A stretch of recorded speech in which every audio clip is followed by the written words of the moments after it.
Hi, my name is Anne Wookman, and this is my educational artistic representation project. So I have a path here, and then I have some mountains. So this represents someone's path through life, and it's unique to everyone. And this represents success, which can also be unique to everyone. Some people want to succeed in other things that other people want. And then I have 3 footprints on my path, which relate to my mission, because this footprint says compassion, this one says equality, and this one says kindness, which, like I said, relates to my mission, which is up here, which says to treat others with compassion, equality, and kindness every day so others feel comfortable enough to share their ideas and have the possibility to reach their goals through their own unique path. So I think that really relates to anyone in life, but especially teachers and students and the relationship that they build. This course contributed to my mission of mine because I knew what my end goal was, but I didn't necessarily know how to get there. This course provided me with a lot of guidance and tips to help me fulfill my end goal that I have displayed in my mission. The main part of my mission is student engagement, so some teaching strategies that I can employ are educational technology, classroom management, active learning, and blended learning.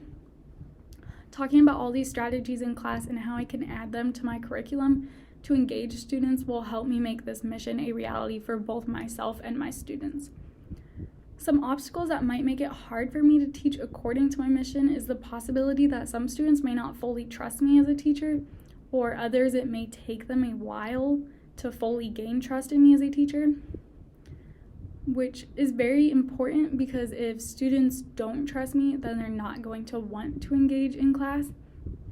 There are also lots of other reasons that students will not want to engage, such as they're just shy or they don't feel comfortable doing so in class because they feel different from other students. To address these obstacles, it is important to first start at getting to know each student on a personal level. And then getting to learn their strengths, their weaknesses, their interests, what their family life is, their personal life. But I think this also relates to students. Students need to get to be able to know each other on a personal level, so then they feel comfortable engaging together, because most likely one student's going to find a similar interest to another student, and that's just going to make it easier for them to feel more comfortable and involved and welcomed in class. This class helped me discover a lot about myself and the strengths that I possess, which would make me a great teacher, but also some weaknesses that I may need to work on in order to be a good teacher. One thing I learned most about myself was that I can try new techniques and making them useful and beneficial. Before this class, I liked to stick to one way that I felt comfortable with and I knew that would work. But however, this class forced me to get out of my comfort zone and try new techniques that I probably would have not thought I would be capable of doing, but in fact I was. This was a boost of confidence for me that I needed, because as a teacher, you have to be willing to take risks. And now I feel more confident and comfortable in my ability to do that.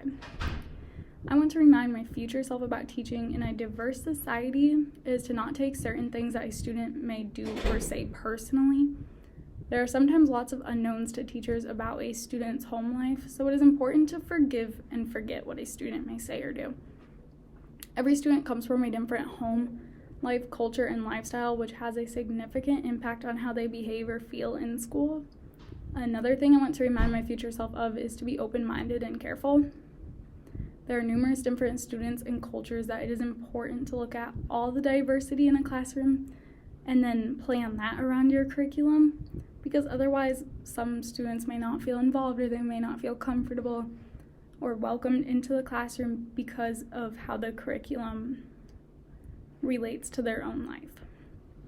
Another concept I want to remind myself of is Bloom's taxonomy. I learned how learning is broken down for students into the 6 stages of remembering, understanding, applying, analyzing, evaluating, and creating. I've learned that for certain grade levels you are not going to, or you do not need to meet all 6 of those levels, and that is completely fine. For younger grades, for example, you may not meet some of those higher and upper levels, and that's completely fine. And it may also differ between different students. Some students may be able to reach some of those higher levels, while some students may not be able to. But I think this really is going to help me grow professionally because it relates to the fact that success looks different for everyone. How one student learns might be completely different from how another student learns. And then finally, some questions that have been answered from this concept are the learning levels for each grade level. And some questions that are being raised are the different activities that I can use to meet each of these levels. Although I do know some activities and we discussed some of them in class, I feel like there's still plenty more that I can learn or get better at, so then I can incorporate those into my own curriculum. Thank you.